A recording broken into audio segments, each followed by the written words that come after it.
I don't know if Peter Fountain knows that, as we've been discussing, he's got some big things to live up to, because every time we've had someone from men's golf on, every single time we walk away going, I like the men's golf team. Yeah, that's right. Not only are they awesome at golf, they seem to be good dudes, and we like hanging out with them. We've had, Austin Greaser. We've had David Ford. Yep. Am I forgetting? Andrew DiBattista, just in general, just a great guy, and a couple-time podcast appearance as well. So very excited to have Peter Fountain with us today as men's golf gets towards an important part of the season. So, Peter, thanks so much for being with us. Yeah, thank you all for having me. Looking forward to it. Tar Heels already have won 6 tournaments this season. What's going so well right now? I feel like everyone on our team can kind of get it done in different ways. I feel like we all have different games and at the same time, anyone in our team is capable of playing well and winning at any given time. And so I feel like we just kind of, even if one of us has an off week, usually we're able to pick up other people's slack. And I feel like we're all pretty close and enjoy doing it together. All right, what's your game? Like, if you had to say this is how I would describe Peter Fountain's golf game, what would it be? Driving the ball is definitely my strength. Like that. And let the big dog eat, Peter. Exactly, Go there, rip exactly. it. I like to hit driver, and then hit a lot of greens and a lot of pars. Hopefully, make a couple putts, but definitely like to hit the driver a lot. How long have you been playing?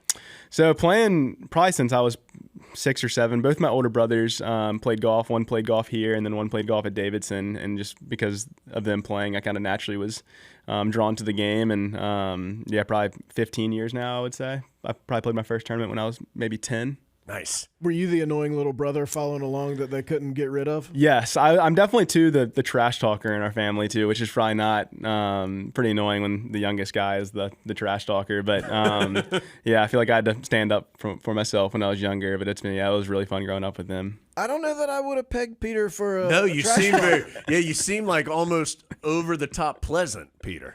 And Peter, a North Carolina guy, Broughton, right? Yes, Broughton. Okay. What's some Broughton trash talk like? I wouldn't say I trash talk like when I'm with my teammates. It's more of like my family. I would say I hate losing to my brothers more than anyone on this planet. Like I love them a lot, but I mean if I lose to them in anything, it's miserable for a few days. And so I would say those are the two guys that I trash talk, especially if we're on like the pickleball court or something like that. It gets pretty competitive. Usually someone ends up pretty upset and so, that's where that comes out. Okay, I've started playing a little bit of pickleball. Like, what? Yeah. Yeah, sorry you don't know everything about me, Adam. I feel hurt that you didn't know that. What is a pickleball, like, Fountain family pickleball matchup like? It gets pretty heated. So it always starts off kind of like light the first couple games, and then it's gotten intense when the talking just completely stops, and then it's gets kind of quiet. So my mom played tennis when in college, and so we all kind of played tennis a little bit growing up, and grew out of it a little bit. Once pickleball came around, it's just kind of like it doesn't take it out as it's much. just like a little mini version. Exactly. And so it usually starts off kind of quiet, and then it starts off kind of like chatty, then it turns into quietness, and then at the end, it's usually when the trash talk starts coming out and someone gets pretty upset. Or, it's a lot of fun playing with the family though. Do things get broken? Is there a long period of I'm not talking to you anymore? Yeah. Like, what's the usual outcome? So I would actually consider myself pretty even keeled, except when I'm playing pickleball. I actually, the first time I met my sister's now fiance last summer, we were playing pickleball, and we were up. My oldest sister and I were up big on my sister and her fiance, and first time I ever met him, and we ended up losing, and I just snapped the pickleball paddle right over my knee, and I was thankfully they didn't end up like breaking up after that. So I was like thinking to myself, this would be a really bad way if the crazy brother is the reason like, she gets away. I care for you a lot, but your brother is really crazy. I'm not sure I can enjoy that. But it was good to give him a realistic window. Right, yes. Like you want him to have the right expectations, which you provided for him. Like if I go into this, I need to bring it on the pickleball right, court exactly, at all times. Exactly. Yeah, pickleball. I never get really upset about many things, but pickleball, for whatever reason, when you're just moving so fast, you're just, oh my gosh, it gets me really upset when I play bad or lose in that game. So you would not like snap a club over your knee? No, in golf, like I would say I'm probably one of the more even-keeled guys on our team when it comes to that. But pickleball, like something that I'm just not nearly as, like I'm not that good at. But it's more frustrating because it seems so easy. And I feel like that's why it gets in my head the most. Well, so to that point, like I think for casual golfers, the up and downs of the emotions can get pretty dramatic during a round. So how have you, if you just said you feel like you're even keeled, how have you taught yourself to not be on that emotional roller coaster during a round? Because inevitably you're going to miss a putt you thought you should make, or you're going to hit a bad shot, whatever. I just feel like growing up, when you're in tournaments, you definitely learn young when you start getting too emotional and it starts leading to like bad next shots. It's just you dig yourself way too big a hole, and it just makes it.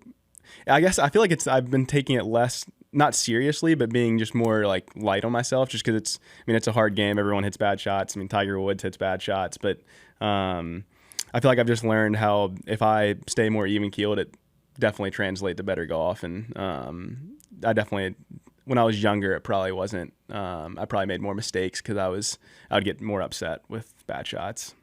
Is it possible to make adjustments hole to hole, or are you somebody who like needs to play the round and be like, okay, I didn't do this right. Next time I will correct this? I think to a certain extent, sometimes you're off certain days, like you'll just have bad days. But I feel like if it's something like swing related, it's pretty hard to switch if you're on the course and struggling, and after the round you can kind of knock it out. But if it's something that you're making kind of like stupid mental mistakes, I feel like it's kind of something you can change when you're on the golf course, from what I've had experience with. All right. How many people are on Team Peter Fountain? Like, I feel like we heard before we started recording, you've got a swing coach. Like, so how many people are on the team to get this robot of a man out there on the golf course? A good bit. So I have a big family, and I feel like I'm the youngest of 5. And so I feel like all my siblings and parents are always kind of asking about it. And, but then I have like a swing coach, putting coach, and then a guy back home that I kind of do everything with as well. He kind of helps me with anything. And then Coach DiBattista has helped me a ton with like my short game and like kind of how to manage a golf course and golf tournament. And so I feel like pretty big. It's definitely gotten bigger and bigger as time's gone on, and I feel like they all help in kind of certain ways, in different ways. Is there a limit to how much you want to talk about golf? Like, I feel like if you play golf, everyone wants to talk to you about golf. Mm-hmm. Where's the line where it's like, okay, I'm ready to talk about something else? Yeah, so I feel like I've tried to get better in this. I feel like I play my best once I leave the golf course. I try to kind of disconnect. I'm very close with all my teammates, but I actually don't live with golfers just because I love them all, but it's also good for me to like kind of live with other people, so I'm not talking about golf or thinking about golf all the time. And I think it's kind of, for me, I like to disconnect when I'm not on the golf course. Obviously thinking about how I can improve and get better at things, but when I'm not on the golf course, or not practicing, I kind of want to take my mind off of it, because I feel like that's where I find the most success when I'm doing that. Can it be? I feel like golf can be overwhelming. Yeah. To that point. Like, have you ever felt that way?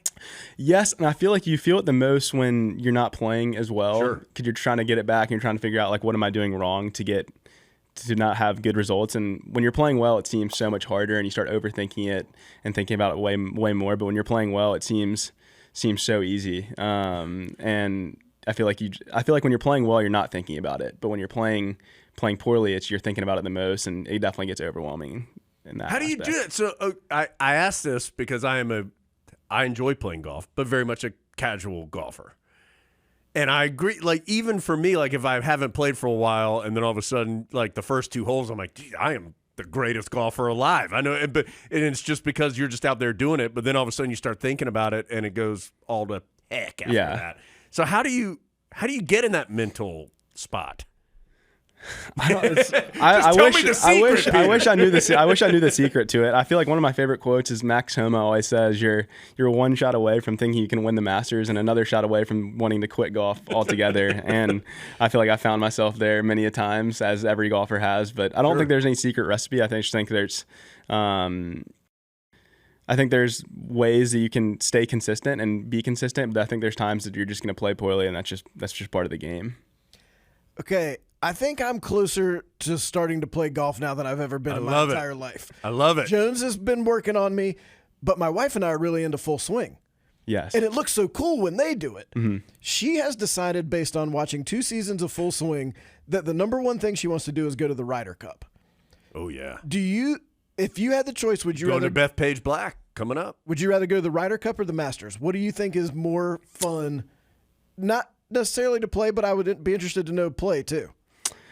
To watch, I would say probably the Ryder Cup. I mean, the Masters is unbelievable, but I think it's just so fun, the team aspect of the Ryder Cup. I mean, the only other time that I have a chance of being on a team is after this, is if I make it in pro golf, and being able to watch that again, and being able to like kind of see how much passion there is in the Ryder Cup. I mean, I would say I'd rather probably watch the Ryder Cup, even though Masters is still one of my favorite weeks of the year. It's so fun, but I feel like you have the team aspect, which just makes it unbelievable, and you have like the patriotism. I mean, it's awesome.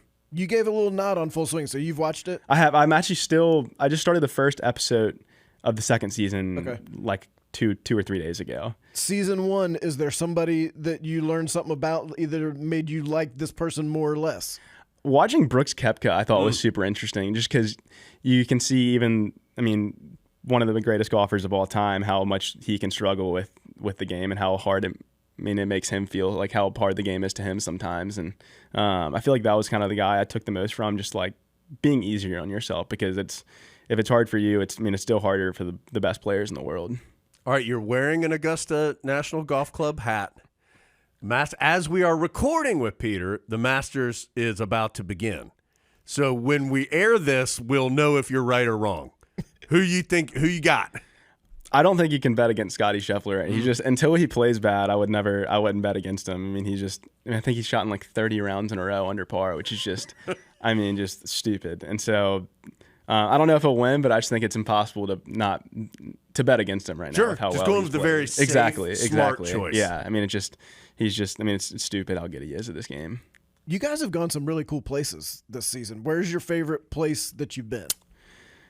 We've been lucky. We played Augusta, and that place is just unbelievable. But I grew up a massive Carolina fan, and I've loved MJ growing up, and we've been lucky enough to go down to Grove 23 a couple times, and I would say just the kind of aura around that probably makes it my favorite, just because it's all about like, it's just MJ's spot, and so I think that's probably the coolest, without a doubt. What was that like? Tell us about the day he showed up. I don't know if y'all know Jack Bedore, but so he's been kind of traveling around with us, and we're sitting on the back of the range, and at probably 7 o'clock, so it's getting dark, and I was kind of wondering like why we were still there to begin with, and you see him start driving up, and I'm like sitting there like, there's no way this is Michael Jordan, and he comes up, and like all my teammates were like, whoa, this is so cool. And then like Jack turns to me and he showed me the video, and my mouth is just like, I'm just sitting there like, like what on earth is going on right now? Like I was completely speechless. I would say that's like one of my favorite moments of my entire like golf career at Carolina, especially. That was unbelievable. I was completely speechless when he came up though. He's as nice a guy and generous a guy as they are. He's awesome. Do you ever see a picture or a video that Jack took and think, I don't think I actually look that cool when I'm doing it? He makes the edits look a lot better than they are. I remember, so before he started kind of helping us this year, I've been close with him the last couple of years. I actually live with him, and there was a couple pictures I had from Nationals. Like, oh, these are pretty cool. I'm gonna send them to Jack and see if he can make them look cooler. And I sent them to him, and he makes me look a lot better looking than I am sometimes. Nice. And so gotta have a friend like exactly. that. That's key. And so his stuff is just. He's just so good at what he does. It's crazy. He makes them. Just all the videos he makes, the pictures he takes are unreal. Look at the Carolina Men's Golf Instagram. You'll see a lot of his stuff, and you'll understand what Peter's talking about. Okay, I hesitate to ask this question because I know it's going to make me feel bad after I do so. You said you grew up a Carolina fan. Like, who was the first team that you loved? Was there a player that got you locked in, or who was it? Hansborough. That was the guy. So I was probably 7 or 8 when I started coming to those games, and I'll never forget just how hard he played. He brought it on every single play, and I feel like that's also kind of where my hate for Duke came from. Yeah. So watching that one play where he got elbowed in the face, I feel like that's kind of the first thing. I remember I was sitting in a pizza place in Raleigh watching that game when he got elbowed, and I was just like, man, these guys are the worst. But, we knew we were going to like Peter, but we already that level of appreciation is just going higher and higher. But I would say Hansborough for basketball, without a doubt. It's kind of the first guy that I remember. He's getting into pickleball now. Yeah, I've heard. So I've heard. Sounds like this might be a match right here. Yeah, there we go. Yeah, Peter, and I mean, if Peter's breaking the racket over his knee, then Y'all will fit together great. Yeah, that'd be cool.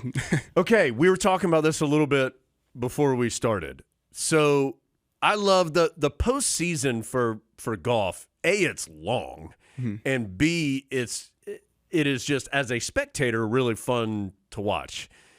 Carolina has been very successful here the last couple of years, including going to the semifinals of match play last season.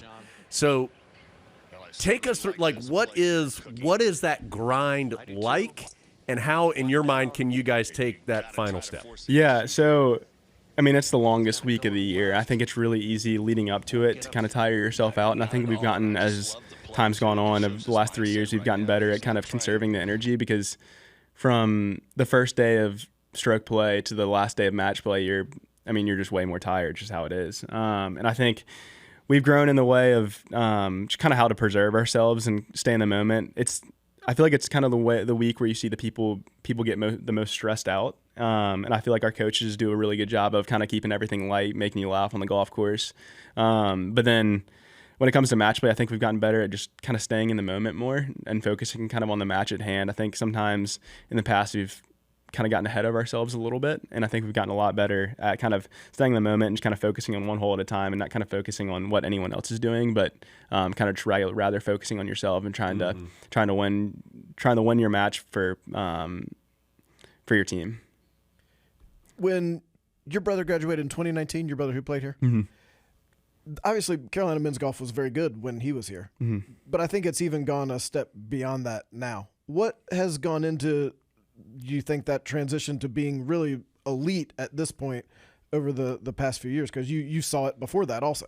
Yeah, I think just Coach DiBattista is just really good at his job. Everyone that's come here we've all been pretty good recruits. I mean, you got David Ford, who's #1 player in the country coming out of high school. But if you look at everyone on our team, everyone here has gotten better, and I think that's a big testament to who Deebs is as a coach and a person. I feel like we all really want to win and all want to get better, and we're pretty good at, I feel like, taking coaching and just what he's done with everyone here and what he's done with the facilities. I think that's probably the biggest reason we've gotten good. And we've also just gotten guys that are just really competitive. No one on our team's really lazy. Everyone works hard. And I think he's just done a good job with recruiting and also just helping everyone get better.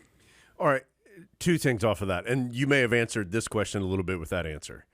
I remember when Mac Brown came back, he said, you got to make you got to make it a cool place to be again, because he felt like at that point in time it wasn't.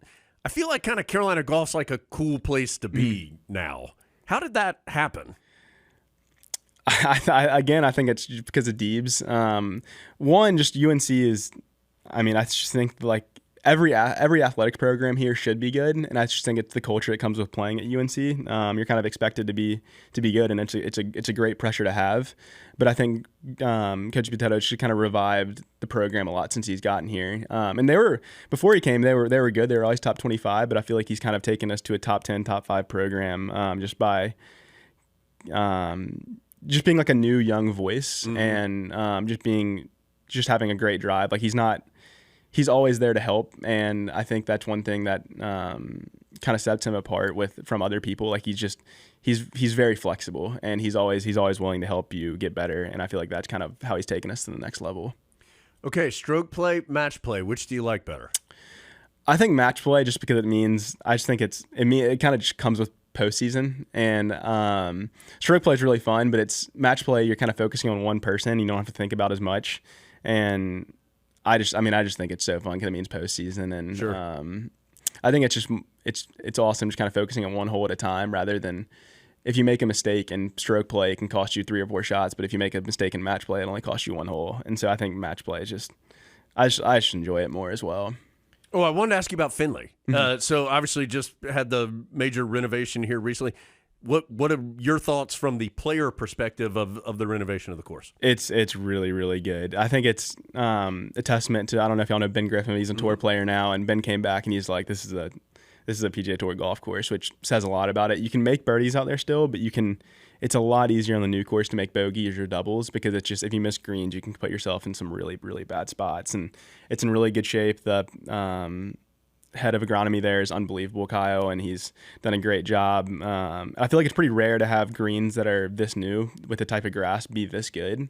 But I feel like it's just a place where you're gonna get better at, and it's gonna challenge you. You're never gonna go out there and be able to take shots off, because even the easy shots you can easily make bogey from if you miss it in the wrong spot. You're somebody who, because of the nature of your sport, I'm guessing, has had a lot of one-on-one instruction in your life. What is it about Coach DiBattista that makes him able to be a good teacher and to be able to tell you things that you've noticed, like, okay, something he told me, this actually made me better?